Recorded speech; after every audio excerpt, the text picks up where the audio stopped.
Assalamualaikum warahmatullahi wabarakatuh. Alhamdulillahirabbil alamin. Wa bihi nasta'inu ala umuri dunya waddin. Wassalatu wassalamu ala asyrafil anbiya'i wal mursalin sayyidina Muhammadin wa ala alihi wa ashabihi wa man tabi'ahum bi ihsanin ila yaumiddin. Asyhadu an la ilaha illallah wahdahu la syarikalah wa asyhadu anna Muhammadan abduhu wa rasuluhu la nabiyya wa la rasula ba'dah. Alhamdulillah, puji syukur kehadirat Allah, Rabb semesta alam yang memberikan kita berjuta nikmat dan anugerah, sehingga hari ini kita masih bisa merasakan hidup, kita masih bisa merasakan apa-apa yang telah Allah berikan, dan di atas itu semua, nikmat dan anugerah Islam serta iman, dan juga istiqomah di jalannya. Salawat serta salam senantiasa tercurah kepada junjungan kita Nabi besar Muhammad Sallallahu Alaihi Wasallam, keluarga beliau, para sahabatnya, dan umat yang setia hingga akhir zaman.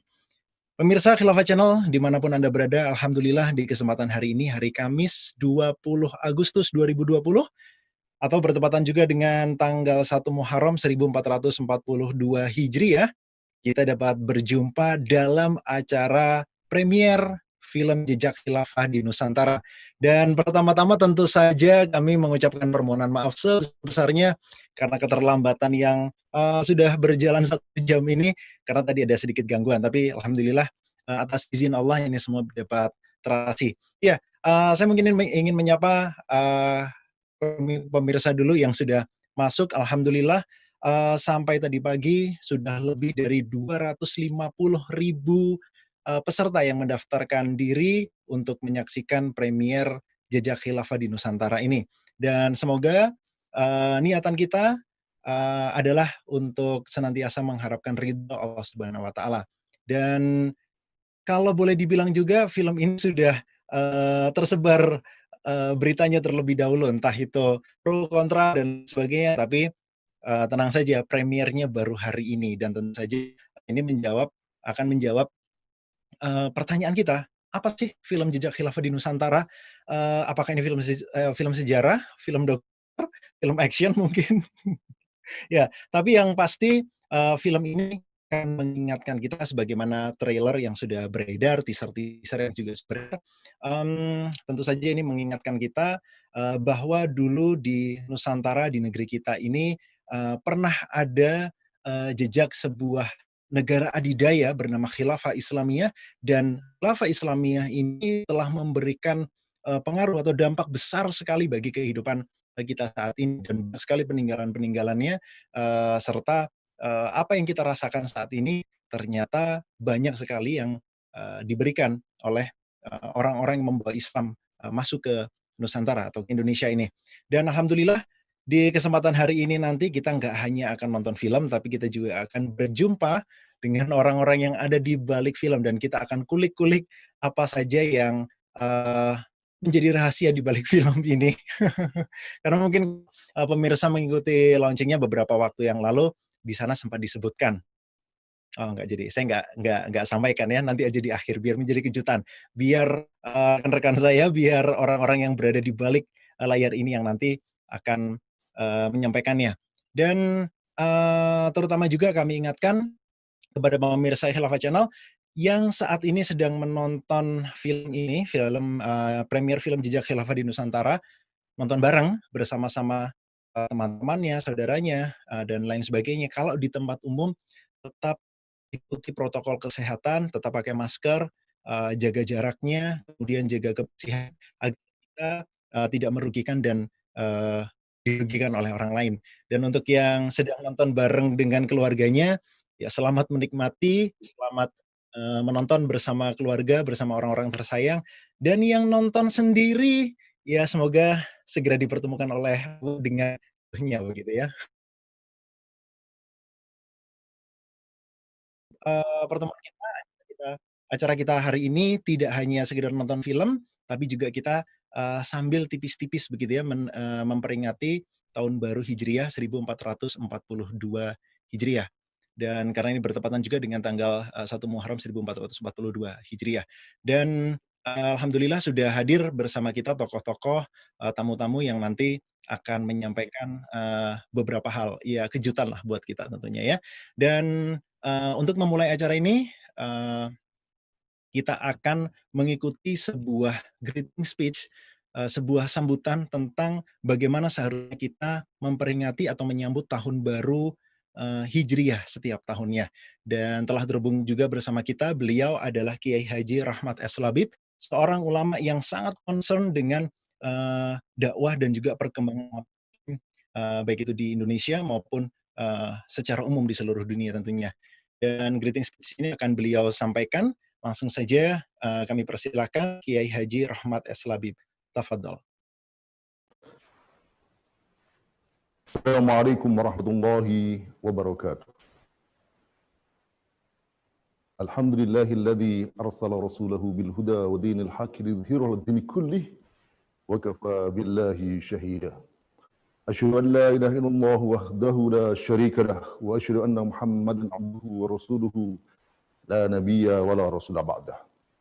Allahumma salli wa sallim wa barik ala sayyidina wa habibina wa maulana Muhammadin wa ala alihi wa sahbihi wa man tabi'ahum bi ihsanin ila yaumiddin. Saudara-saudara kaum muslimin yang dirahmati Allah Subhanahu wa taala, segala puji kita panjatkan kepada Allah Subhanahu wa taala. Ya Allah Subhanahu wa taala menciptakan kita, menghidupkan kita, memberikan nikmat kepada kita. Sepantasnya kita memuji kebesarannya dan bersyukur atas semua nikmatnya. Salawat dan salam semoga Allah limpahkan pada junjungan kita Rasulullah sallallahu alaihi wasallam serta keluarganya, para sahabatnya dan seluruh pengikutnya ila yaumil qiyamah. Saudara-saudara yang dirahmati Allah Subhanahu wa taala, hari ini 1 Muharram 1442 Hijriah. Saudara-saudara, ini adalah merupakan penanggalan Islam yang ditetapkan oleh Khalifah Umar radhiyallahu anhu pada saat dia menjadi khalifah ke 2,5 tahun, beliau tetapkan bahwa awal tarikhul Islam adalah dimulai dengan peristiwa hijrah Nabi sallallahu alaihi wasallam. Setelah beliau bermusyawarah dengan para sahabat, akhirnya sepakatlah mereka bahwa tahun pertama umat Islam dimulai pada peristiwa hijrah. Saudara yang dimuliakan Allah Subhanahu wa taala, ada banyak peristiwa penting Nabi, diutusnya Rasulullah SAW, wafatnya Rasulullah, kemenangan perang Badar, Fathu Mekah dan sebagainya.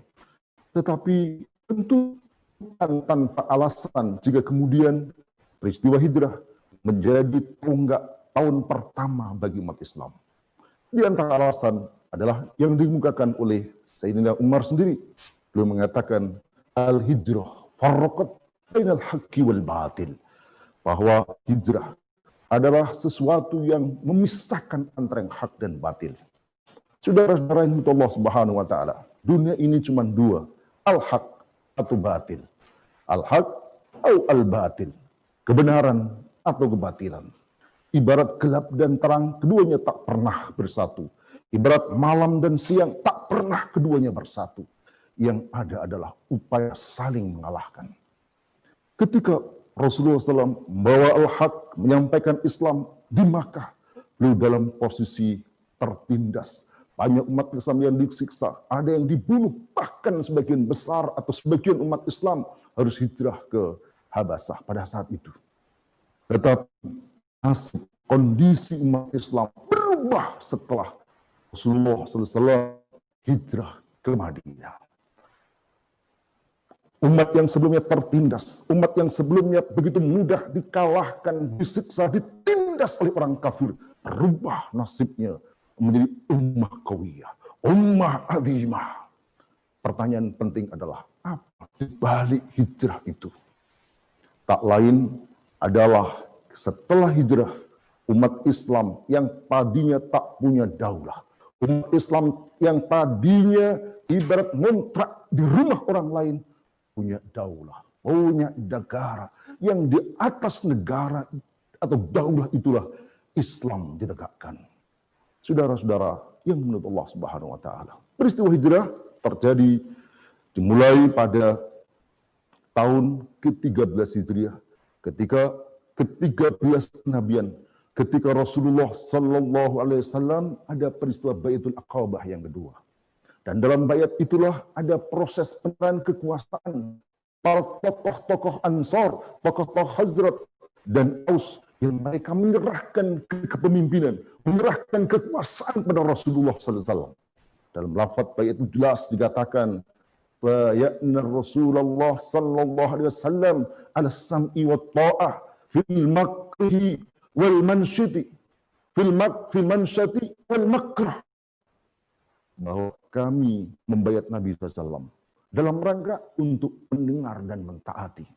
Saudara-saudara yang menurut Allah SWT, tak ada yang didengar, tak ada yang ditaati kecuali dia adalah pemimpin. Sebab posisi pemimpin adalah untuk ditaati. Kalau ada orang mengaku pemimpin tetapi tak didengar, tak ditaati, maka itu bukan pemimpin. Dan itulah yang diserahkan Rasulullah SAW. Mereka menyerahkan kepemimpinan kepada Rasulullah SAW. Maka ketika Rasulullah SAW hijrah dari Makkah ke Madinah, bukan hanya menjadi seorang nabi, bukan hanya menjadi seorang rasul, tetapi beliau juga datang sebagai kepala negara. Maka semenjak di Madinah itulah kekuasaan ada di tangan Rasulullah, kekuasaan ada di tangan kaum muslimin.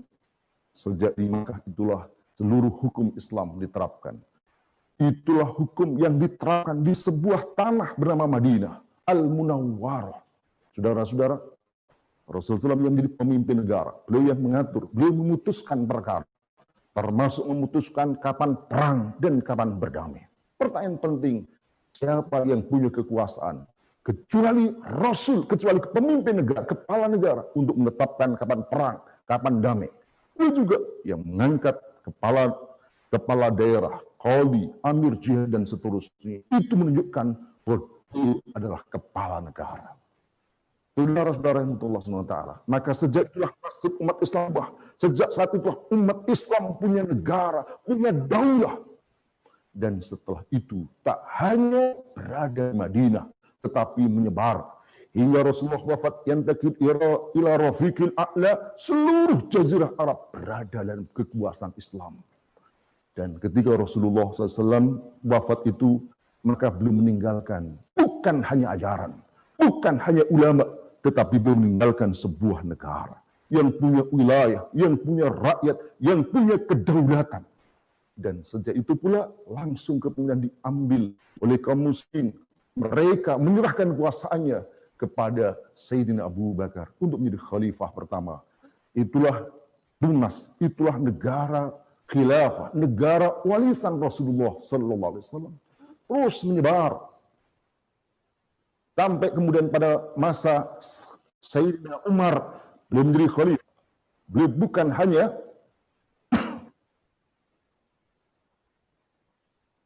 bukan hanya berhenti di Jazirah Arab. Mesir ditaklukkan, Syam ditaklukkan, bahkan Persia pun ditaklukkan. Kalau Persia adalah sebuah negara adidaya kedua pada saat itu. Itu terus berlangsung selama 13 abad. Umat Islam memiliki negara. Umat Islam berada dalam kekuasaan, dan saat itu umat Islam mengalami kemuliaan yang luar biasa. Saudara-saudara yang Allah SWT, setelah masa khilafah Rasidah, kemudian dilanjutkan dengan khilafah Umayyah, Abbasiyah, dan yang terakhir khilafah Utsmaniyah. Dan pada tahun 1924, itulah kemudian khilafah Utsmaniyah diruntuhkan oleh Mustafa Kemal Atatürk beserta negara-negara kafir penjajah. Saudara-saudara yang Allah SWT, sejak itulah umat Islam tak punya negara seperti yang sekarang. Maka berubahlah nasib umat Islam yang tadi menjadi umat yang kuat, umat yang besar, menjadi umat yang mudah ditaklukkan. Maka jika ingin kita kembali kepada kemuliaan Islam, kita kembali umat Islam menjadi umat yang besar, ummah qadimah, ummah qawiyah, ummah karimah, maka tak ada pilihan lain kecuali mengembalikan khilafah seperti sebelumnya. Takbir! Allahu Akbar. Saudara-saudara yang betul Allah SWT, ini yang dikatakan oleh Sayyidina Umar. Beliau mengatakan, kunna ummatan adimah, kunna ummatan adillah, fa'azanallahu bil Islam, aradnal izzah bi ghairil Islam, adallanallah. Dulu kita adalah umat yang hina, lalu Allah muliakan kita dengan Islam. Maka barang siapa, maka jika kita menginginkan kemuliaan bukan selain Islam, maka kehinaan yang akan terjadi. Maka saudara-saudara Allah SWT, peringatan hijrah ini hanya akan bermakna ketika umat Islam sadar bahwa umat Islam ini lemah, umat Islam itu tertindas karena tak punya khilafah. Ini menjadi peringatan, ini menjadi bermakna ketika mereka menyadari bahwa untuk memuliakan Islam harus kembali kepada khilafah. Khilafah yang juga termasuk menyebarkan ke sini, ke negeri ini, jejak-jejaknya ada di sini, dan inilah yang akan kita saksikan dalam film ini. Jadi terakhir, saudara-saudara, kesempatan ini telah kita kukuhkan semata untuk tetap istiqomah berjuang menegakkan khilafah. Kepalkan tangannya, acungkan ke udara, teriakkan takbir, Allahu Akbar, Allahu Akbar, Allahu Akbar. Assalamualaikum warahmatullahi wabarakatuh. Waalaikumsalam warahmatullahi wabarakatuh. Jazakumullah, salam jaza kami sampaikan kepada Kiai Haji Rahmat S. Labib yang tiap kali orasinya senantiasa membangkitkan semangat kita. Bahkan kita lagi nonton bareng secara daring seperti ini, secara online seperti ini. Nah, itu semangatnya itu masih begitu terasa. Pun demikian dengan pemirsa, semoga tetap bersemangat dan lebih bersemangat lagi. Karena apa? Karena walaupun saat ini khilafah banyak sekali diperbincangkan, seakan-akan khilafah adalah hal yang baru, tapi ternyata khilafah ini telah memiliki jejak terlebih lagi di Nusantara, lebih lagi di negeri kita ini. Banyak sekali jejak yang kemudian bisa memberikan inspirasi kepada kita untuk mengingat siapa kita pada saat siapa kita dulu dan bagaimana Islam dulu benar-benar menyentuh bumi Nusantara ini. Nah, untuk itu sebelum kita masuk ke film yang kita tunggu-tunggu, nah kita akan menyapa dulu ada 3 orang yang beliau-beliau ini adalah orang yang ada di balik pembuatan film Jejak Khilafah di Nusantara ini.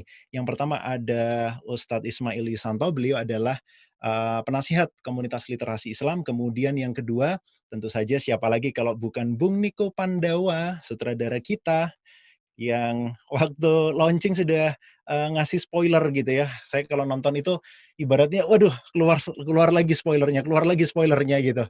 Jadi deg-degan terus, wah ini jangan-jangan nanti banyak bocoran yang muncul ya. Kemudian yang ketiga ada Bung Septian, beliau adalah seorang sejarawan muda dan juga script writer dari film Jejak Khilafah di Nusantara. Jadi ternyata jejak khilafah itu banyak sekali, bahkan di baju saya ini ada jejak khilafahnya juga. Ini batiknya motifnya khilafah. Ini bukan, cari aja di Instagram, batik khilafah begitu, insya Allah akan ketemu. Nah, baik untuk menyambut ketiga pembicara kita sudah hadir di studio juga rekan saya Pak Karebet Wijaya Kusuma yang akan menemani ketiga tamu kita, menemani 3 pembicara kita untuk berbincang seputar film Jejak Khilafah di Nusantara. Langsung aja kita hubungi di studio. Assalamualaikum warahmatullahi wabarakatuh, Pak Karebet. Assalamualaikum warahmatullahi wabarakatuh, Mas Dias. Sehat Mas Dias? Alhamdulillah. Pak Karebet, apa kabar nih? Kalau di tempat lain saya alhamdulillah luar biasa, Allahu Akbar. Kalau di sini juga sama, alhamdulillah luar biasa, Allahu Akbar. Oke. Sama Saya aja juga itu. nggak kalah sama Mas Dias ya. Saya juga pakai kaosnya loh. Nah, Oke. Waduh. Mas Dias nggak punya kan? Belum nyampe. Kaosnya nih. Masya Allah, itu pemirsa yang sudah pesan, nah ditunggu kedatangannya kaosnya ya. Sudah Kaosnya ya, jangan orangnya ya. Apa? Orangnya juga nggak apa-apa. Itu kalau Pak Karebet kan selalu menginspirasi gitu orang. Iya. Nah, ini silakan langsung saja saya serahkan kepada Pak Karebet untuk mengajak tamu kita untuk ngobrol. Langsung aja Pak Karebet, silakan. Baik. Terima kasih Mas Dias atas pengantarnya. Assalamualaikum warahmatullahi wabarakatuh.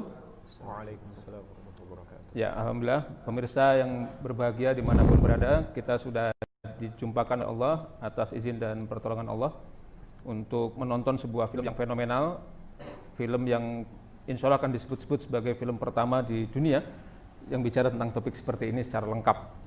Dan biasanya saya pakai pantun, tapi hari ini pantun saya dilarang, jadi saya buat pantun yang lain. Nah, ini mohon izin ya.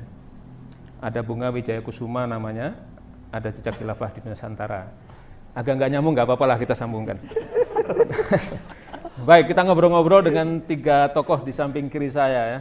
Tadi sudah disebut namanya. Selamat datang Ustadz Ismail. Semoga selalu sehat, penuh berkah. Kemudian Bung mana dulu nih ya? Tengah dulu apa pinggir dulu nih? Bung Niko dulu lah, Bung Niko. Selamat datang Bung Niko. Alhamdulillah. Kayaknya tambah semangat daripada yang dulu. Oh iya lah, siap. Karena pakai batik sekarang. Mau kondangan. Oh, mau kondangan. Kondangan di sebelah sana ya. Iya. Biasa kan. Oke, Bung Septian. Selamat datang Bung Septian. Sehat ya. Alhamdulillah. Semoga Allah memelihara mereka bertiga dan kita semua karena kita sedang berada dalam jalur bagaimana mendakwakan Islam yang sesungguhnya. Pemirsa yang berbahagia, saya akan mulai saja pertama-tama ke Ustadz Ismail yang paling dekat dengan saya. Ustadz kan penasehat KLI ya, Komunitas Literasi Islam ya, organisasi di balik film ini. Yang pertama sebenarnya bagaimana Islam memandang sejarah, Ustadz? Sehingga begitu pentingnya film ini untuk kita tonton. Iya, baik. Bismillahirrahmanirrahim. Assalamualaikum warahmatullahi wabarakatuh. Assalamualaikum warahmatullahi wabarakatuh. Sejarah atau tarikh atau di dalam Al-Quran itu kita menemukan istilah kisah ya, atau qasas. Ya. Itu penting untuk kita pelajari karena di dalamnya itu ada ibroh. Ibroh ya. Al-Quran itu disebut qad kana fi qasasihim ibrot liulil albab. Ya, sungguh di dalam kisah-kisah mereka itu ada ibroh bagi ulil albab, orang yang berpikir. Ibroh itu apa? Ibroh itu pelajaran. Ibroh itu ada lesson, ya, ada hikmah di balik itu. Dan bagaimana ibroh itu didapat tentu sangat tergantung bagaimana sejarah itu atau kisah itu diceritakan, diungkapkan atau ditulis. Ya, kalau sekarang mungkin difilmkan. Artinya jika sejarah itu ditulis dengan benar, maka ibroh yang akan didapat juga akan benar. Sebaliknya, jika ditulis secara salah, maka ibroh yang didapat juga akan salah. Nah, disinilah Al-Quran itu dari awal sudah mengatakan bahwa dia itu adalah makana haditha yuftaro. Dia itu bukanlah perkataan yang dibuat-buat. Artinya kalau itu kita membaca dalam Al-Quran itu ada kisah, maka itu kisah yang benar, gitu. Kisah yang valid.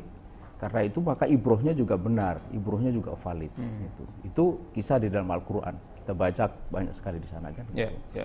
Nah, kemudian bagaimana dengan sejarah di luar kisah yang ada di dalam Al-Quran? Nah, ini yang menjadi problem, gitu. Karena orang mengatakan sejarah itu second hand reality, realitas tangan kedua, yang sangat tergantung kepada siapa yang menuturkan sejarah itu, siapa yang menuliskan, siapa yang merumuskan. Yeah. Dan itu acap tidak bisa dilepaskan dari latar belakang perumus itu, penulis itu, latar belakang macam-macam, khususnya latar belakang politik. Yeah. Nah, disitulah maka kemudian kita memperhatikan ada yang sering saya sebut pengaburan dan penguburan sejarah. Yeah. Jadi penting bagi kita untuk menggali kebenaran. Jadi, kalau para arkeolog itu ada istilah digging up the past, yaitu, karena masa lalu itu kunci bagi kita memahami masa depan. Gitu. Maka kita bukan hanya digging up the past, tapi juga digging up the truth. Jadi harus menggali kebenaran. Karena jika kebenaran sejarah itu bisa diungkap, kita bisa mendapatkan ibroh yang benar tadi. Gitu. Nah, saya kira film ini dibuat di dalam kerangka itu. Gitu. Dan problem sejarah itu memang sangat banyak, ya. Seperti yang tadi saya sebut, penguburan dan pengaburan sejarah. Karena itulah maka kita harus bisa memunculkan satu sejarah yang benar. Gitu. Oke, luar biasa. Dalam sekali ada istilah penguburan, ada pengaburan. Kalau pengaburan masih ada, kalau penguburan sama sekali sudah tidak ada. Yeah. Dan film tentang jejak khilafah ini memang sesuatu yang harus dibangkitkan. Yeah. Jangan sampai dikaburkan apalagi dikuburkan. Terima kasih Ustadz. Tapi ada satu lagi Ustadz. Saya ingin bertanya lagi terpancing dari jawaban Ustadz tadi. Kalau begitu urgensinya mengkaji sejarah dalam topik ini yang nanti akan ditonton oleh pemirsa itu diarahnya kemana? Yeah. Kita menyadari bahwa sejarah itu dia bukanlah maudiul hukum, maudiul tafkir. Dia bukanlah sumber hukum dan sumber pemikiran. Kita sebagai seorang muslim itu sumber pemikiran kita itu Al-Quran dan Sunnah ya. Kalau hukum syara'nya itu ya ijma' qiyas. Sejarah itu sebagai apa namanya, dia bukan sebagai sumber pemikiran gitu, tetapi dia maudiul tafkir, dia bukan masdarul hukmin dan masdarul tafkir, tapi sebagai maudiul tafkir gitu. Jadi saya keliru. Jadi sejarah itu bukanlah sebagai masdarul hukum dan masdarul tafkir, ya, tetapi sebagai maudiul tafkir, sebagai objek pemikiran. Nah, sebagai objek pemikiran atau sebagai objek kajian, maka ini dia menjadi pelengkap atau menjadi pendukung dari apa yang kita pahami dari ajaran. Nah, dalam konteks ini kita tahu bahwa khilafah itu adalah bagian dari ajaran Islam. Nah, menjadi pertanyaan, kalau dia ajaran, bagaimana implementasinya atau bagaimana prakteknya? Dikatakan bahwa dia sudah pernah dipraktekkan sekian lamanya, 14 abad. Ya, 14 abad itu. Sampai di mana? Sudah menjelajah ke berbagai belahan dunia. Apakah sampai ke Nusantara? Nah, apakah sampai di Nusantara, maka ini sudah menjadi maudiul tafkir, sebagai objek dari kajian. Untuk apa? Untuk memperkuat pemahaman kita mengenai ajaran itu, bahwa ajaran ini bukanlah ajaran yang bersifat khayali, bukan ajaran yang bersifat sesuatu yang tidak bisa diimplementasikan atau diterapkan, tapi dia bisa diterapkan, bahkan sudah pernah sekian lamanya itu. Nah, jadi kedudukan di situ. Jadi fungsinya adalah memperkuat itu, memperkuat dia menjadi bukti, sekalipun jikalau umpamanya pun tidak ada jejak khilafah di Nusantara, bukan berarti khilafah itu tidak penting atau tidak wajib itu. Karena soal penting dan wajib, dan apalagi wajibnya itu bukan berdasarkan ada tidaknya di dalam sejarah gitu. Tetapi itu kembali kepada sumber dalil. Status hukum tidak berubah, tapi adanya bukti sejarah itu memotivasi kita untuk melaksanakan.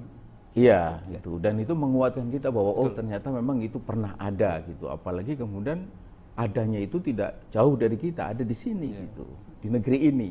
Ya, itu menghiasi masa lalu mbah-mbah kita atau nenek moyang kita. Jangan-jangan kita juga keturunan dari mereka. Mungkin saja. Ini harus dicek ini. Tapi nantilah pengecekannya, terlalu lama. Baik, terima kasih Ustaz Ismail. Saya akan lanjut ke yang muda lagi ya, ini Bung Septian. Ini mohon maaf, ini tidak di skenario ya, semua pakai kacamata. Jadi biasanya saya akan yang pakai kacamata, ternyata semua pakai kacamata. Bung Septian, Bung Septian ini saya tahu sejarawan muda ya, backgroundnya sudah S2 ya, skripsi, tesis dan sebagainya. Ternyata semuanya bicara tentang khilafah Nusantara. Sebagai sejarawan muda juga tadi disebut sebagai script writer, ternyata juga beliau script consultant dan humas di KDN ya. Pertanyaan saya, apa latar belakangnya membuat film ini? Bukankah sudah ada film-film sebelumnya, misalnya ada Wali Songo, kita pernah nonton dulu? Assalamualaikum warahmatullahi wabarakatuh. Assalamualaikum. Ya, latar belakang kami untuk membuat film ini adalah sebetulnya untuk menjawab tantangan zaman. Kita melihat dewasa ini kan khilafah ini menjadi pembicaraan, obrolan dari masyarakat Indonesia bahkan dunia. Sekali riset di luar itu mengatakan khilafah ini menjadi satu topik yang paling panas di dunia yang diobrolkan. Saya selaku sejarawan, selaku yang memiliki riwayat pendidikan di ilmu sejarah, juga aktif untuk melakukan riset mengenai khilafah sejak kuliah dan ketika di KLI, merasa terketuk untuk bisa menghadirkan tentang riwayat atau kisah tentang khilafah ini di tengah-tengah masyarakat Indonesia. Kenapa harus JKDN? Kenapa harus JKDN? Kita ingin menampilkan dengan format yang lebih menarik, yaitu dengan film. Dan menurut kami belum ada sebelumnya film-film yang bisa menjelaskan tentang kisah hubungan antara khilafah dengan Nusantara.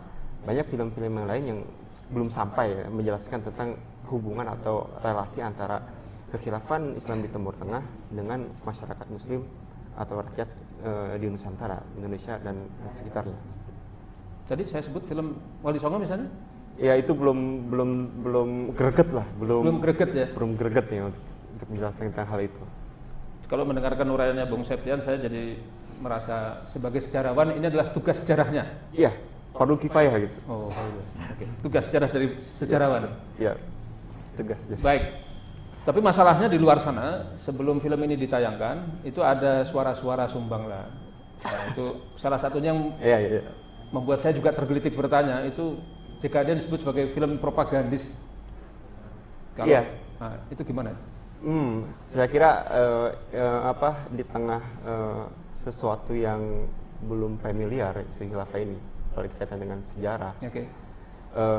hal-hal tersebut memang kita sudah bisa pahami dan bisa prediksi akan muncul hal-hal yang menuduh ya. Bahkan sebenarnya kan filmnya belum launching, belum dilihat juga kan, tapi tuduhan-tuduhan itu sudah muncul tentang Kenapa ada tuduhan filmnya belum muncul padahal? Nah, sebetulnya bukan karena filmnya, tapi memang karena sentimen terhadap kata khilafahnya, kata isu khilafahnya yang dikaitkan dengan Indonesia dan sebagainya. Jadi seolah-olah ada sesuatu yang politis dan lain sebagainya yang akhirnya tadi mereka yang ini persoalan politik di dalam negeri juga yang menjadi pemanas. Tapi paling tidak kita ingin memastikan bahwasanya saya gitu kan, juga ada sebelah saya Bung Niko ini, itu sama-sama memiliki latar belakang ilmu sejarah, pendidikan sejarah. Kita kuliah di studi Emang sejarah. kuliah di sejarah ya? Iya, karena memang bahasanya itu pentingnya, bahwasanya kita akan memberikan jaminan apa yang akan nanti ditonton ini adalah sesuatu yang memiliki akademis dan ilmiah. Meskipun disampaikan dengan narasi-narasi yang ringan, dengan visualisasi dan audiovisual yang sangat menarik kekinian. Tapi kami bisa pastikan bahwasanya ini bisa dipertanggungjawabkan secara akademis dan ilmiah.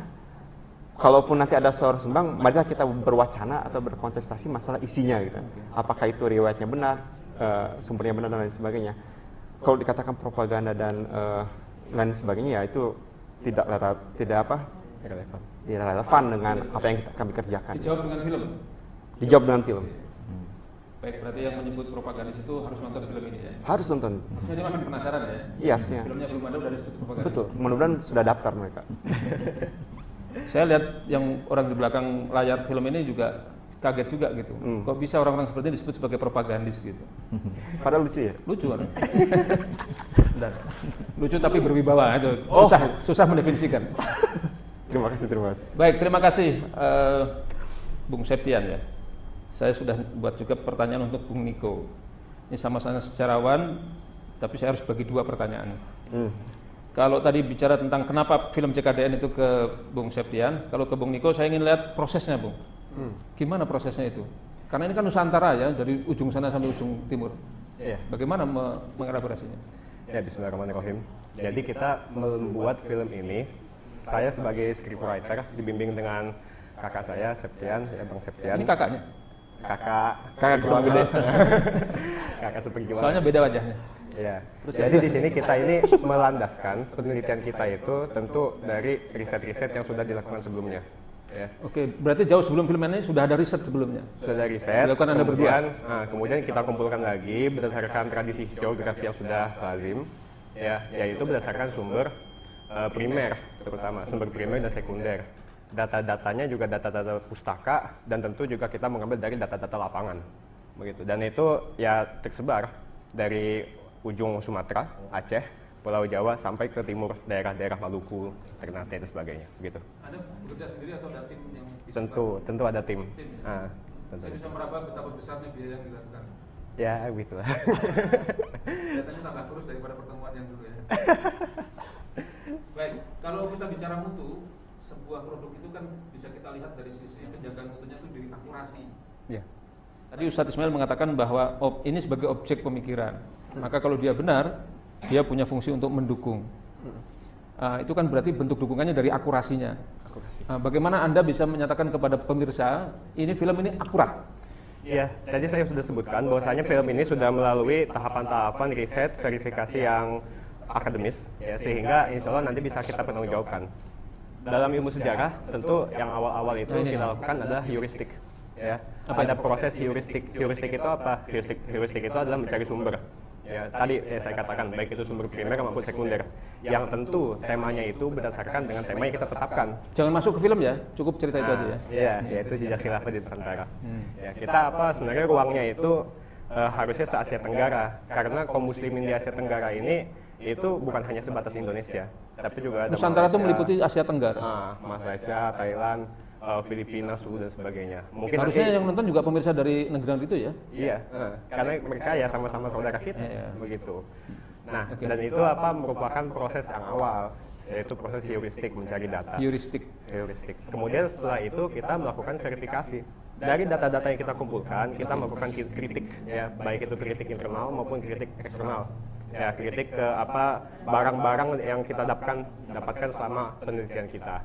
Nah, setelah itu kita melakukan proses interpretasi, yaitu proses meneliti atau menerjemahkan sumber-sumber yang kita dapatkan untuk kita jadikan sebuah narasi, sebuah historiografi, ya, sebuah historiografi yang kemudian itu kita kemas berbeda daripada yang lazim dilakukan oleh para akademisi.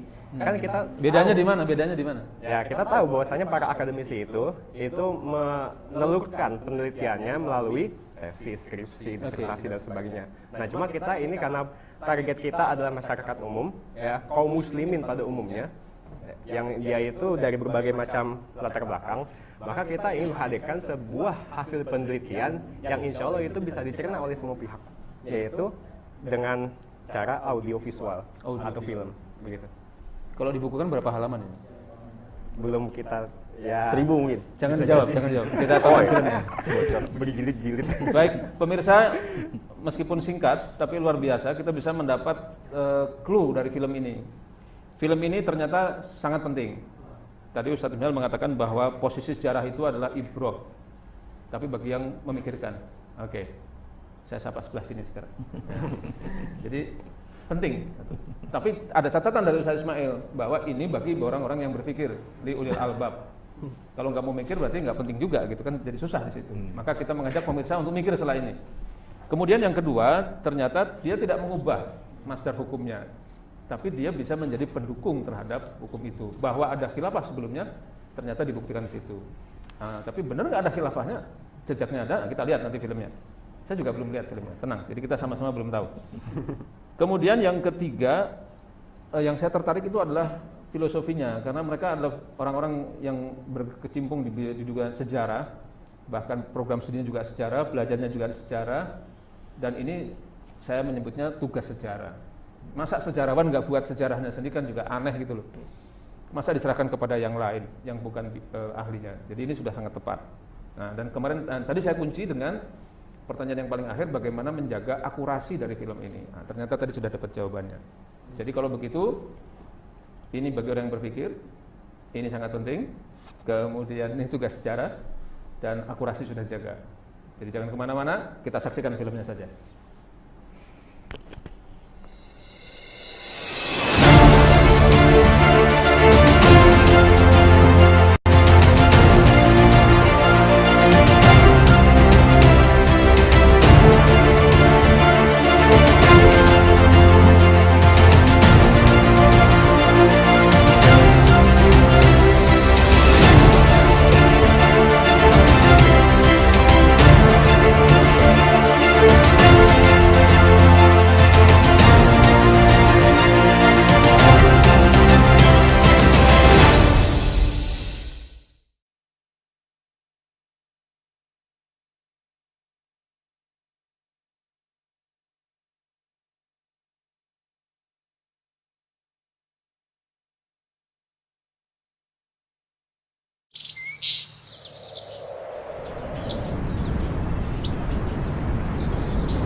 Khilafah, sebuah institusi pemerintahan Islam yang berjalan sejak zaman para sahabat hingga tahun 1924. Ia merupakan sebuah simbol keagungan peradaban Islam selama hampir 1.300 tahun.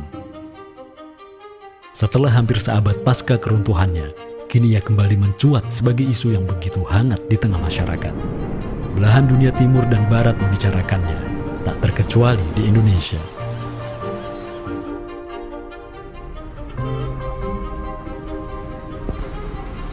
perdebatan tentang khilafah tak terhindarkan. Apakah ia pantas diterima atau tidak di zaman modern saat ini? Kita tahu khilafah atau kehilafahan Islam itu di Nusantara bukan hal yang baru.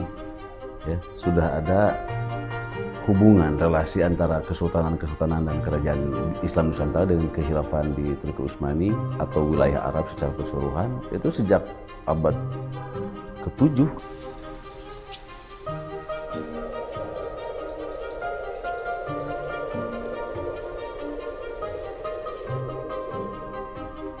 Sejarah khilafah yang panjang di pentas dunia telah memainkan debutnya di Nusantara.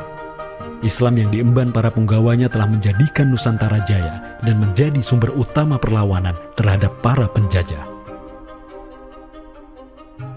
Inilah kisah tentang Nusantara dan jalinannya dengan sang negara adidaya. Inilah kisah tentang khilafah yang menjadikan rakyat Nusantara sebagai satu umat dengan Muslim sedunia. Inilah kisah tentang jejak khilafah di Nusantara.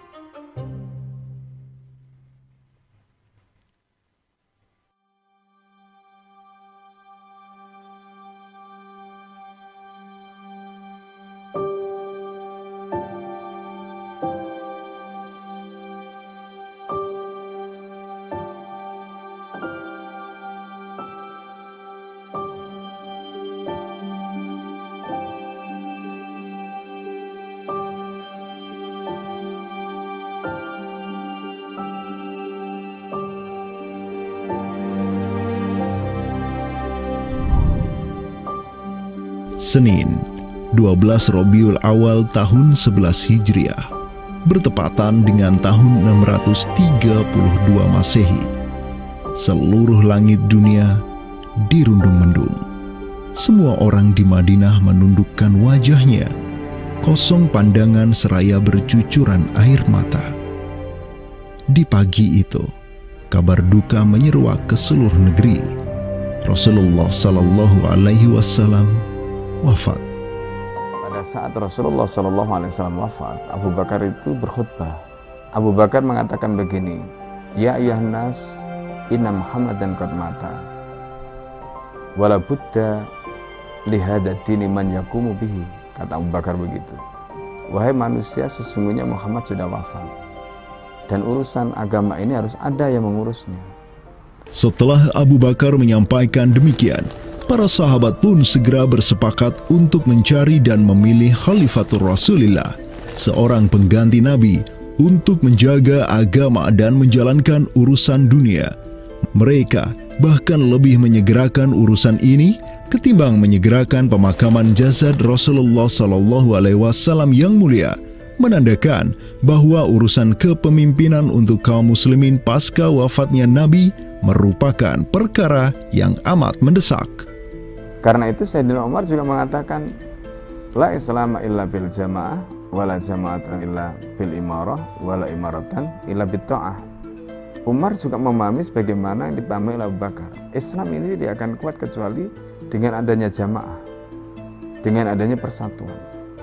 Dan tidak mungkin umat ini bisa bersatu kecuali dengan adanya imarah, adanya khilafah, adanya kepemimpinan. Dan tidak mungkin adanya imarah kecuali dengan adanya ketaatan. Jadi para sahabat itu paham itu. Kemudian para sahabat itu juga menjalankan apa yang diperintahkan Nabi dalam hadis yang lain. Apa kata Rasulullah? Alaikum bisunnati. Kalian harus pegang teguh sunnahku. Wa sunnatil khulafa'ir rasyidin al-mahdiyyin min ba'di. Dan sunnah para khalifah rasyidin al-mahdiyyin min ba'di mendapatkan petunjuk setelahku. Kemudian Nabi mengatakan addu alaiha bin nawajidi. Kalian harus gigit sunnah itu dengan menggunakan gigi geram dan jangan dilepaskan. Sunnah yang ditinggalkan oleh para khulafa rasyidin itu apa? Pertanyaannya begitu. Jawabannya tidak lain adalah khilafah itu, sistem khilafah itu. Maka di Saqifah Bani Sa'idah bersepakatlah kaum muslimin untuk memilih Abu Bakar sebagai khalifah pertama untuk mengatur negara mereka yang disebut sebagai Khilafah Islamiyah. Negara Khilafah di bawah kepemimpinan Abu Bakar dan khalifah-khalifah setelahnya, Umar bin Khattab, Utsman bin Affan, dan Ali bin Abi Thalib cepat sekali berkembang. Mereka memperluas wilayah khilafah hingga mendobrak dua negara adidaya saat itu, Kekaisaran Persia dan Imperium Romawi. Semua aktivitas ekspansi tersebut merupakan realisasi kebijakan politik luar negeri khilafah Islamiyah, dakwah, dan jihad. Sementara di Timur Tengah sedang terjadi revolusi tauhid yang luar biasa dengan munculnya negara adidaya baru yang bernama Khilafah Islamiyah. Jauh di sebelah timur, terbentang sehamparan kepulauan yang teramat luas wilayahnya. Masing-masing pulau ini begitu hijau hutannya, mata air mengalir dengan begitu derasnya, disertai kekayaan alam yang melimpah ruah jumlahnya, baik di bawah maupun di atas tanah, baik sebelum maupun selepas pantai. Negeri itu dikenal sebagai Nusantara. Diapit oleh dua benua dan dua samudra, amatlah strategis posisi wilayah Nusantara, menjadikan ia sebagai pelabuhan dagang yang ramai, tempat bertemunya bangsa-bangsa dunia. Kala itu, belumlah penduduk di Nusantara mengenal Islam, sementara kehidupan mereka sedang diselimuti oleh kegelapan. Namun, tatkala Islam sedang membara di Timur Tengah, tentu sampailah pengaruhnya ke Nusantara.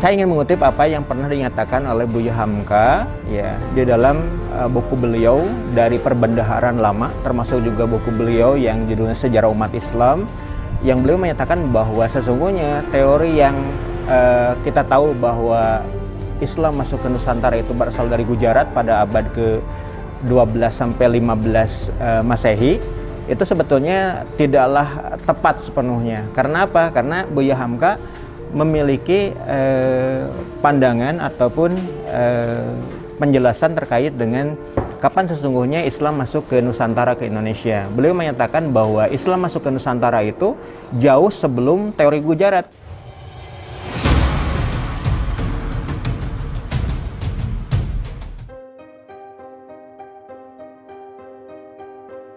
Di bawah pemerintahan Khulafaur Rasyidin yang wilayahnya membentang dari Afrika Utara sampai Persia, perdagangan kaum muslimin berkembang pesat dengan dikuasainya pelabuhan-pelabuhan strategis di Samudra Hindia. Hubungan diplomatik dan komersial pun terjalin dengan sejumlah kerajaan dari India sampai Cina. Sui Tang Xiu, sebuah kronik kuno dari dinasti Tang di Cina mencatat, telah datang serombongan utusan khilafah ke hadapan penguasa Cina di tahun 651 Masehi, di mana tahun tersebut merupakan masa Khalifah Utsman bin Affan. Hubungan khilafah dengan dunia timur terus berlanjut sampai di mana khilafah beralih ke pemimpinannya di bawah otoritas Bani Umayyah. Apabila hubungan negara khilafah dengan kekaisaran Cina sudah terjalin sejak masa Khulafaur Rasyidin melalui jalur laut, tentulah utusan khilafah akan melalui wilayah Nusantara yang menjadi penghubung antara Timur Tengah dan Asia Timur. Dan di ujung paling barat wilayah Nusantara, terdapat pulau besar yang kala itu dikenal oleh bangsa Arab sebagai Sribuza, pelafalan mereka untuk menyebut kerajaan Sriwijaya. Pelabuhan-pelabuhan di kerajaan Sriwijaya senantiasa menjadi titik transit setiap kapal yang hendak melanjutkan perjalanannya. Tentu, penguasa Sriwijaya akan menyadari keberadaan pelayar-pelayar muslim yang singgah di wilayah kekuasaannya. Fakta bahwa kerajaan Maharaja Indravarman di Sriwijaya itu ada komunikasi dengan Daulah Umayyah, mengirim surat 2 kali yang isi suratnya itu dari raja dengan 1000 gajah ya dan sebagainya, yang menunjukkan surat menyurat seabad itu yang menunjukkan ada hubungan kekhilafahan dengan Nusantara. Dan secara historis ya sangat logis ketika itu superpower dunia adalah khilafah. Surat yang dikirim oleh Maharaja Sri Indrawarman dari Sriwijaya tersebut dialamatkan ke Damaskus, ibu kota Khilafah Umayyah yang saat itu dipimpin oleh Khalifah Umar bin Abdul Aziz. Dalam surat itu disebutkan, min malikil amlak alladhi huwa ibnu alfi malik walladhi tahtahu bintu alfi malik walladhi fi mardatihi alfu filin walladhi lahu nahrani yumbitani al-auda wal-allawha wal-jawza wal-kafura alladhi yujadu rihuhu ala masirati 12 milan ila malikil arab alladhi la yushriku billahi syai'an. Amma ba'du, fa inni qad ba'athtu ilaika bihadiyatin wa ma hiya bihadiyatin walakinnaha tahiyatun wa ahbabtu an tab'atha ilayya rajulan yu'allimunil islama wa yuwaqqifuni ala hududihi wassalam. Maka di bawah kepemimpinan sang Khalifah Umar bin Abdul Aziz, khilafah menyebarkan rahmatan lil alamin ke segala penjuru dunia, termasuk Nusantara.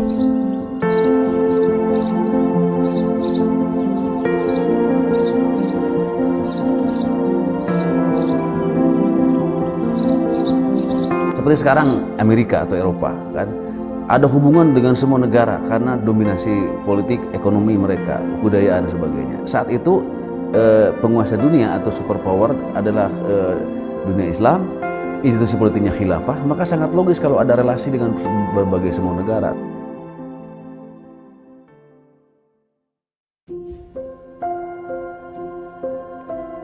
Tahun 1258, dari arah timur datanglah segerombolan pasukan yang mengerikan. Tubuh mereka besar-besar bak raksasa, berkulit kuning dan begitu mahir berpanah dan mengendarai kuda. Inilah pasukan Mongol yang datang dari utara Cina.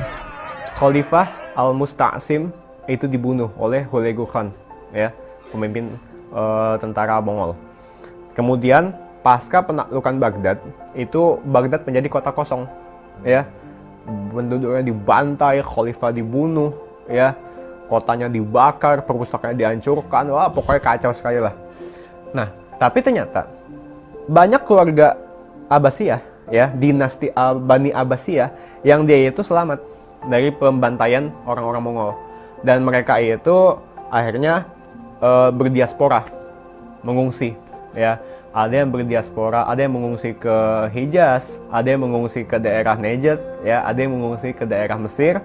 Ada satu keturunan Abbasiyah, Bani Abbasiyah, yang dia itu mengungsi sampai ke Aceh, gitu. Di mana Aceh itu dulu, ya, negara yang berkuasa di sana adalah Samudra Pasai.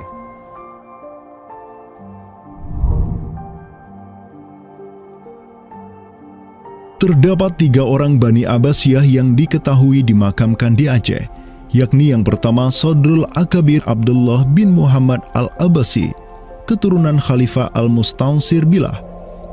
Kedua, istrinya Siti Rahiman binti Malikul Mu'azzam, dan ketiga, anaknya Sodrul Akabir Yusuf bin Abdullah Al-Abbasi. Mereka bertiga dimakamkan di kompleks yang sama. Yang paling monumental, yang paling besar di sini kita lihat adalah seorang tokoh yang memiliki predikat As-Sadr Al-Kabir ataupun pengawal para pembesar yang derajatnya mungkin setingkat dengan Perdana Menteri. Beliau bernama Abdullah bin Muhammad bin Abdul Qadir bin Abdul Aziz bin Al-Mansur Abi Ja'far Al-Abbasi, yang mana genetika beliau yang daripada Al-Mansur ini sendiri, yang merupakan kakek buyut daripada Abdullah ini, adalah seorang khalifah dari Bani Abbasiyah. Bani Abbas ini yang terkubur di Aceh, ya, Lok Sumawe ini, ayahnya ini, ya, Muhammad bin Abdul Qadir, ternyata dia itu dicatat oleh Ibnu Battuta, ya, dicatat oleh Ibnu Battuta dalam rihlahnya kitab Tuhfatun Nazar, ya. Nah, dia itu ayahnya Abdullah bin Muhammad Sodrul Akabir yang di Pasai itu menjadi gubernur, ya, menjadi gubernur di mana? Di daerah India, gitu. Dicatat oleh Ibnu Battutah, gitu, ya. Dan Ibnu Battutah mencatat sultan-sultan di India itu begitu hormat, ya, begitu taat, dan mereka itu memuliakan keturunan Khalifah Abbasiyah ini, ya, keturunan Khalifah Al-Mustansir Billah, begitu. Nah, ini mengindikasikan bahwasanya apa? Sultan-sultan India itu begitu memuliakan, dan mereka itu dalam satu riwayat lain juga membaiat Khalifah Abbasiyah yang ada di Mesir. Sementara sultan-sultan di India, ya, Kesultanan Islam di India itu punya hubungan erat dengan Samudra Pasai, begitu. Nah, di sini kita bisa menduga kuat bahwasanya Samudra Pasai itu juga berbaiat kepada Khalifah Abbasiyah. Samudra Pasai pada masa itu berbaiat kepada dinasti sebelum Utsmaniyah berkuasa, yaitu kita menduga dan meyakini hal tersebut sesuai fakta-fakta yang kita temukan di lapangan bahwa Madinatul Sumatera ataupun Jaziratul Jawi, Samudra Pasai itu berbaiat langsung kepada dinasti Abbasiyah. Sultan Zainal Abidin bin Ahmad bin Malikus Zahir bin Malikus Saleh, penguasa Pasai di masa Sadrul Akabir Abdullah Al-Abbasi hidup, menyatakan baiatnya kepada Khalifah Al-Mutawakkil 'ala Allah di Kairo di awal abad ke-15. Begitu pula sebelumnya, Sultan Muhammad bin Tughluk di Delhi diikuti oleh Sultan Jalaluddin Muhammad dari dinasti Raja Ganesh di Bengali dan penguasa dari dinasti Utsmaniyah di Turki, Sultan Bayazid pertama. Seluruh sultan di dunia Islam menyatakan baiatnya kepada Khilafah Abbasiyah semenjak gelombang badai Mongol berhasil dihentikan oleh pahlawan-pahlawan Mamluk. Pusat Khilafah Abbasiyah kini berpindah ke Kairo, Mesir, dan menjadi magnet kaum muslimin global. Dari pusat khilafah inilah dakwah Islam mulai bangkit kembali dan menggencarkan aktivitasnya dengan mengirim berbagai juru dakwah ke seluruh penjuru alam. Dengan Samudra Pasai yang mendaulatkan dirinya sebagai Darul Islam yang berbaiat kepada khalifah, Samudra Pasai mengemban tugas untuk mengubah seluruh Asia Tenggara dari Darul Kufri menjadi Darul Islam. Sultan Zainal Abidin Ra Ubabdar dibantu oleh putra Sadrul Akabir Abdullah bin Muhammad Al-Abbasi, yakni Yusuf bin Abdullah, yang di pucuk pusaranya tertera nama kakeknya Khalifah Al-Mustansir Billah, banyak menaklukkan wilayah-wilayah yang belum Islam di Sumatera dan Semenanjung Malaya. Seperti Ra Ubabdar. Ra Ubabdar itu berasal dari dua kata, Ra dan Ubabdar, yang mana artinya adalah penguasa gelombang. Ini adalah sebuah predikat yang sangat luas sebenarnya maknanya, sesuai dengan masa yang ditorehkan pada waktu tersebut, bahwa Sultan Zainal Abidin Ra Ubabdar bin Ahmad bin Muhammad bin Al-Malik Al-Salih ini adalah salah satu masa kegemilangan Samudra Pasai, yang mana kita ketahui setelah masa tersebut yang memimpin Kesultanan Sumatera adalah anak keturunan daripada beliau ini, yang jumlahnya sampai 11 orang sultan. Bergerak dan terus bergerak itu meluaskan dakwah Islamnya sampai ke pulau-pulau. Itu masa Zainal Abidin Ra Ubabdar, terutama penakluk gelombang yang dijuluki beliau itu melebarkan sayap itu sampai ke seluruh Asia Tenggara. Digelarilah Sultan Zainal Abidin Pasai dengan sebutan Ra Ubabdar, bahasa Persia untuk gelar sang penakluk gelombang, karena dengan arungan pasukannya yang luar biasa di atas gelombang laut Nusantara, ia membuka banyak sekali wilayah, seperti Malaka misalnya, di mana di sanalah Sultan Zainal Abidin Ra Ubabdar menempatkan putranya Sultan Mansur sebagai penguasa Darul Islam Malaka.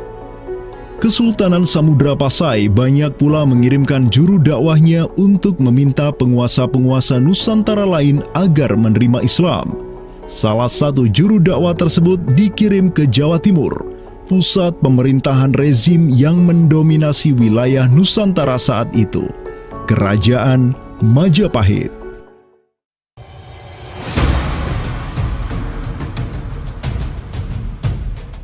Gresik, Jawa Timur.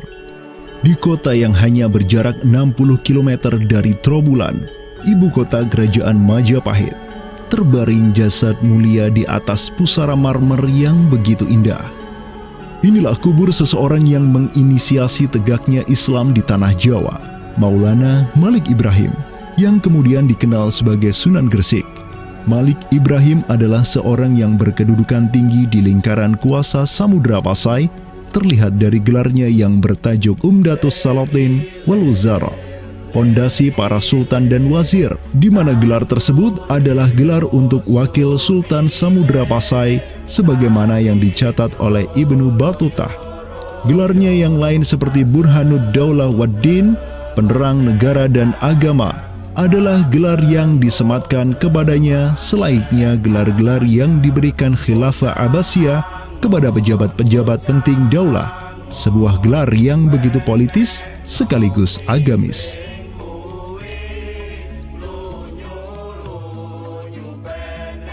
Maulana Malik Ibrahim dikirim oleh Pasai untuk mendakwahkan Islam kepada rakyat dan para penguasa Majapahit. Banyak orang-orang dari kesultanan ini, Kesultanan Samudra Pasai, yang itu berbaiat langsung ke khalifah, itu mengirim orang-orang atau orang-orang Pasai itu banyak bermigrasi ke daerah-daerah lain di Nusantara. Misalkan ya, kalau kita perhatikan makam tertua ya, salah satu makam tertua di Jawa yang sekarang terletak di Gresik, siapa orangnya ya? Pemilik makam ini itu adalah Maulana Malik Ibrahim. Maulana Malik Ibrahim ya, kalau kita perhatikan makamnya yang di Gresik itu sama persis gayanya dengan apa? Dengan makam-makam yang ada di Pasai, begitu. Nah, ini merupakan bukti bahwasanya Sunan Gresik itu pernah ada di Pasai ya, dan dia itu ya tahu sendirilah ya, bahwasanya Maulana Malik Ibrahim yang kemudian dikenal juga sebagai Sunan Gresik itu merupakan salah satu dari Wali Songo.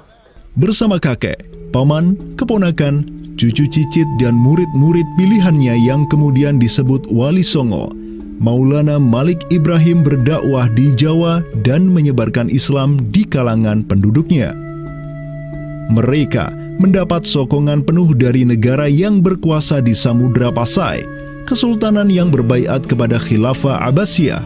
Dakwah mereka terus berkembang, perlahan namun pasti, dan mulai melumat persendian kuasa Majapahit yang mulai keropos akibat kekacauan internal mereka sendiri.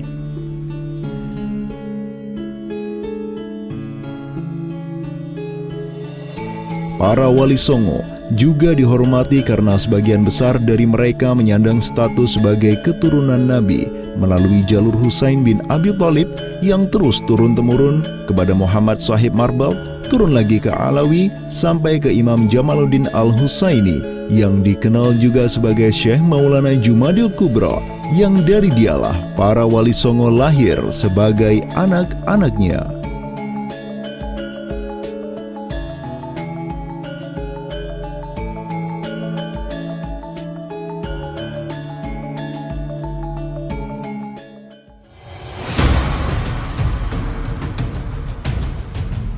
Bertolak dari Gresik, dakwah para wali menyebar ke kota-kota lainnya di Pulau Jawa, bahkan sampai keluar Jawa seperti Maluku, Ternate, Makassar, Kalimantan, dan sebagainya. Selain kalangan rakyat, banyak pula pejabat-pejabat Majapahit yang tercerahkan dengan Islam dan sukarela mengucap syahadatain, seperti para adipati Majapahit di Palembang, Cirebon, Semarang, Pekalongan, Jipang, sampai Mataram. Tak tanggung-tanggung, di antara mereka yang berislam bahkan merupakan sang putra mahkota Majapahit sendiri, Pangeran Jimbun alias Raden Patah, yang merupakan buah dari pernikahan Raja Brawijaya kelima dengan seorang putri Cina. Ketika dewasa, Raden Patah belajar kepada Sunan Giri di Surabaya, kemudian diangkat menjadi Adipati Demak oleh ayahnya. Kemudian, di tahun 1478, Brawijaya kelima digulingkan oleh pesaingnya dari Kediri, Girindra Wardana. Tahta Majapahit yang diduduki oleh musuh ayahnya, lantas membuat Raden Patah di Demak beserta seluruh elemen Islam di Jawa pimpinan para Wali Songo bangkit berjihad melawan Girindra Wardana dan penerusnya Patih Udara. Mereka terus berjihad dengan penuh keberanian hingga akhirnya berhasil melumat kekuasaan Majapahit yang dipegang oleh para pemberontak dari pihak Girindra Wardana dan Patih Udara. Kaum muslimin pun meraih kemenangan hingga akhirnya mereka berhasil memproklamirkan berdirinya sebuah daulah Islam pertama di tanah Jawa, Kesultanan Demak, pada tahun 1482. Digelari Raden Patah sebagai Senopati Jimbun Ningrat Ngabdurrahman Panembahan Palembang Saidin Panatogomo, atau dengan gelarnya dalam bahasa Arab Sultan Syah Alam Akbar Al-Fatah. Dialah Sultan yang telah memfutuhat Jawa menjadi Darul Islam. Dengan berdirinya Demak sebagai daulah Islam pertama yang berdaulat di tanah Jawa, bertambahlah kuat bargaining politik Islam di kawasan Nusantara bersama-sama dengan Kesultanan Samudra Pasai di Sumatera, Kesultanan Malaka di Semenanjung Malaya, Kesultanan Brunei di Borneo, Kesultanan Sulu di Filipina, begitu pula Sultan pertama di Ternate, Sultan Zainal Abidin yang pernah menimba ilmu ke Jawa di bawah bimbingan Sunan Giri. Dalam rentang abad yang bersamaan, kemenangan daulah Islam di kawasan Nusantara juga diiringi dengan penaklukan Konstantinopel, ibu kota Romawi Timur, oleh salah seorang sultan dari Bani Uthmaniyah, Muhammad Al-Fatih. Penaklukan Konstantinopel sekaligus menandakan tamatnya riwayat Imperium Romawi Timur untuk selama-lamanya. Penaklukan Konstantinopel pada tahun 1453 oleh Muhammad Al-Fatih, sang Sultanur Rum, merupakan realisasi dari janji yang telah terucap ratusan tahun sebelumnya oleh lisan mulia sang Sayyidul Mustafa, Rasulullah Muhammad Sallallahu Alaihi Wasallam. Sungguh, Konstantinopel akan benar-benar ditaklukkan. Sebaik-baik pemimpin adalah pemimpin yang berhasil menaklukkan Konstantinopel, dan sebaik-baik pasukan adalah pasukan yang menyertainya. Dengan dikdayanya kuasa Islam di tanah Rum, menjadikan para penguasa Uthmaniyah mempunyai citra istimewa di kalangan rakyat Nusantara.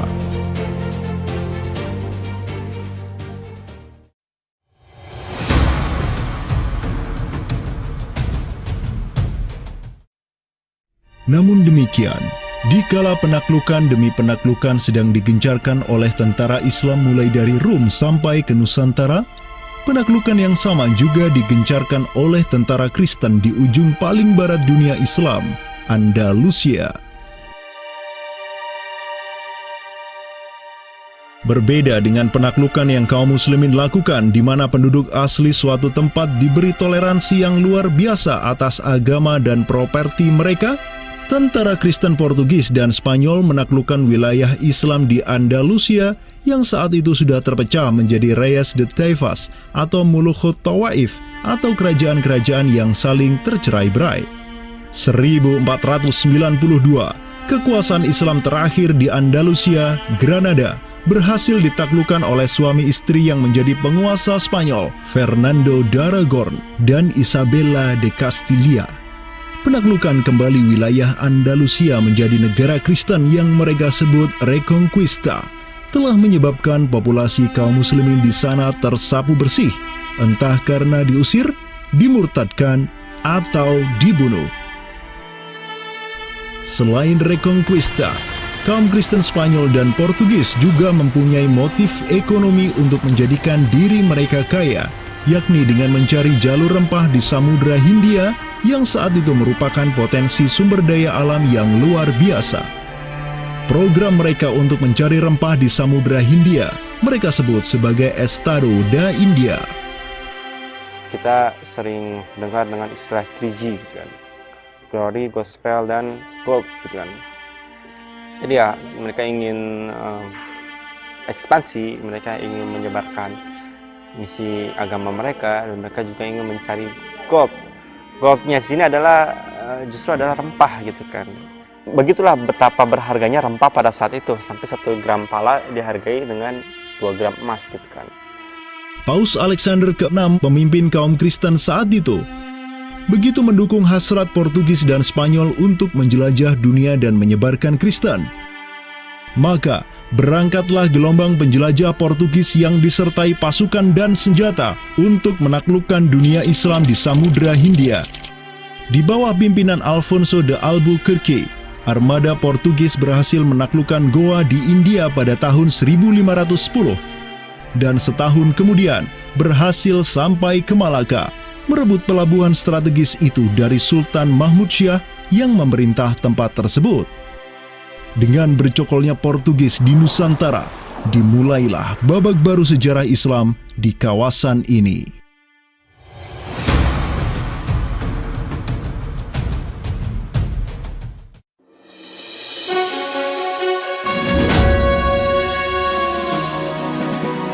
Sementara di Nusantara tengah berlangsung gejolak dengan hadirnya Portugis yang berpusat di Malaka, cucu dari Sultan Muhammad Al-Fatih dari Bani Uthmaniyah, yakni Sultan Selim pertama, berhasil meluaskan pengaruh dan kekuasaannya di dunia Arab.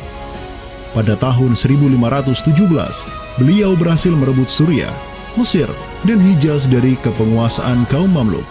Khalifah Al-Mutawakkil 'ala Allah ketiga dari Bani Abbasiyah beserta Syarif di Makkah kini menyerahkan kepemimpinan umat Islam sedunia dan pelayanan dua kota suci kepada Sultan Salim pertama, penguasa Uthmaniyah yang bukanlah mereka berdarah Arab. Perlu dicatat bahwa penjelasan tentang Al-A'immatu fi Quraisyin itu, kalau kita merujuk kepada kitab Ar-Rawdah, Rawdatul Talibin wa Umdatul Muftin, memang ada hal yang menarik di sini. Di satu sisi ada mengatakan bahwa syarat khalifah itu harus Quraisy. Tetapi Imam Nawawi sepakat ketika katakanlah dari Quraisy tidak ada, terus diambilkan dari mana? Maka kemudian disebutkan di situ ya di luar Quraisy. Bisa dari bani ini, itu yang disebutkan di dalam kitab Ar-Rawdah. Karena itu sebenarnya syarat Al-A'immah fi Quraisyin itu bukan syarat yang wajib, tetapi difahami di sini berdasarkan penjelasan yang diantaranya disebutkan dalam kitab Ar-Rawdah tadi, itu adalah merupakan syurut afdaliyah. Maka semenjak tahun 1517, kepemimpinan khilafah beralih ke Bani Uthmaniyah. Selim pertama dan anak keturunannya kini didapuk sebagai Khalifatul Muslimin. Amirul Mukminin, Khadimul Haramain, Al-Ghazi fil Barraini wal Bahraini, Zilullah fil Alam, Padisyah wa Khilafat Penah. Wilayah khilafah Uthmaniyah terus merangsek Eropa, dan merekalah yang menguasai Laut Mediterania dan juga Laut Merah. Adapun Portugis yang bercokol di Samudra Hindia mulai ketakutan karenanya. Karena dengan munculnya khilafah Uthmaniyah sebagai negara Islam yang adidaya, solidaritas Muslim sedunia akan bangkit kembali karena memiliki perisai kuat di sisinya. Ini erat kaitannya dengan hubungan dengan negeri kita, karena keimanan yang kemudian merekatkan ya dengan semangat akidah Islamiyah, semangat ukhuwah Islamiyah, menjadikan umat muslim yang ada di Timur Tengah dengan umat muslim yang ada di Nusantara Indonesia itu terjalin hubungan yang sangat erat. Karena kita tahu bahwa ada ayat Allah Subhanahu wa ta'ala yang menyatakan innamal mu'minuna ikhwah. Sesungguhnya orang-orang beriman itu adalah saudara. Ketika ada saudara mukmin yang terzalimi, maka saudara mukmin yang lain itu punya kewajiban untuk membela.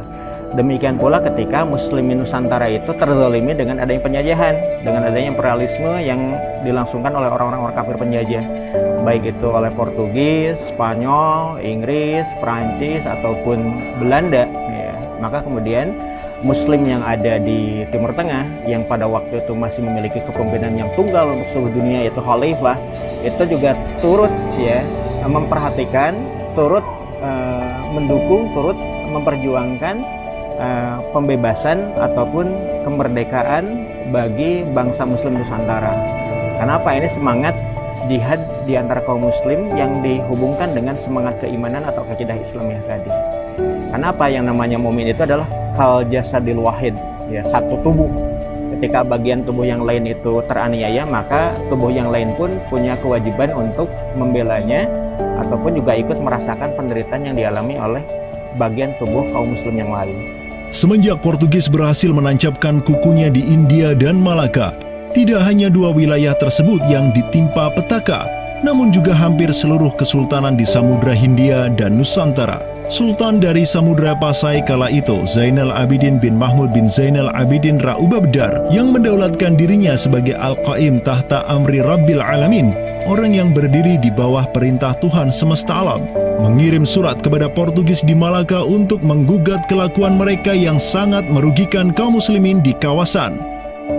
Namun apalah daya, Sultan Zainal Abidin yang ini kemudian dikenal sebagai penguasa terakhir Pasai, karena setelah ia wafat pada tahun 1517, bala tentara Portugis datang ke Pasai dan menaklukkan Kesultanan Islam pertama di Nusantara itu dengan penuh tipu daya. Tak hanya Pasai yang berhasil ditiadakan, Portugis juga mampu menahan serangan pasukan Islam dari Demak sampai Sultannya Pati Unus bin Raden Patah syahid di Lumat Muntahan Meriam Portugis pada tahun 1521. Dengan diplomasinya yang culas, Portugis juga menjalin kerjasama dengan kerajaan Pajajaran di Jawa Barat pada tahun 1522. 2 tahun berikutnya, kota Blambangan, Panarukan, dan Kediri yang masih menjadi basis kekuatan Hindu di Jawa menawarkan kerjasama dengan Portugis. Maka, Portugis banyak sekali mendapat aliansi sesama kafir yang berada di berbagai wilayah di Nusantara untuk bersatu padu menghantam kekuatan politik Islam yang baru tumbuh di Pulau Jawa. Bahkan di Maluku pun Portugis berhasil menancapkan kuasanya semenjak tahun 1536. Berkaca pada kelakuan Portugis yang memerangi umat Islam di Samudra Hindia dan Nusantara, Sultan Sulaiman Al-Qanuni, sang Khalifah Uthmaniyah yang berkuasa sejak tahun 1520, menyatakan peperangan terbuka kepada penguasa Portugis yang berkedudukan di Lisbon, Dom Sebastião. Telah dilaporkan kepada saya bahwa jamaah haji dan para pedagang muslim yang datang dari India melalui laut telah dianiaya. Jika engkau masih membangkang, maka dengan bantuan Allah yang Maha Agung, kami akan melakukan segala yang diperlukan untuk memulihkan ketertiban di negeri-negeri itu, dan tiada guna lagi bagi engkau untuk memprotesnya.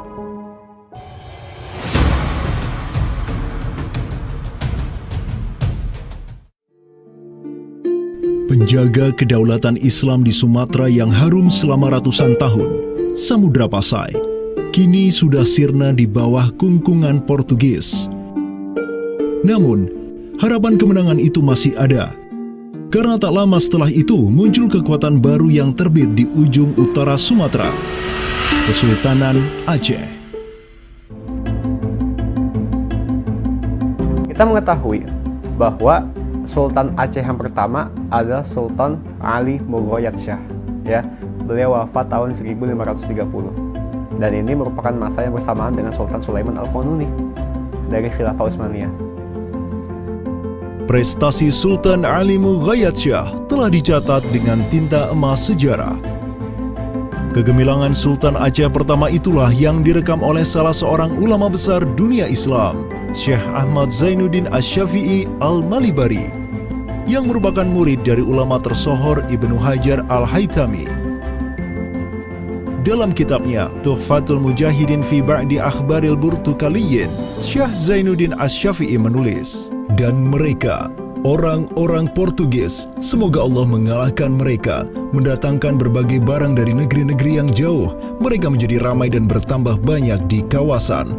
Para penguasa berbagai pelabuhan menuruti kehendak mereka sehingga mereka sepenuhnya menguasai pelabuhan-pelabuhan tersebut. Pelayaran hanya dapat dilakukan dengan jaminan keamanan dari mereka.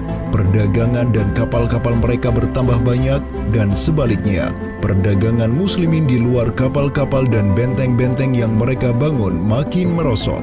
Tiada seorang pun yang dapat merebut kota-kota pelabuhan itu selain Sultan yang mujahid,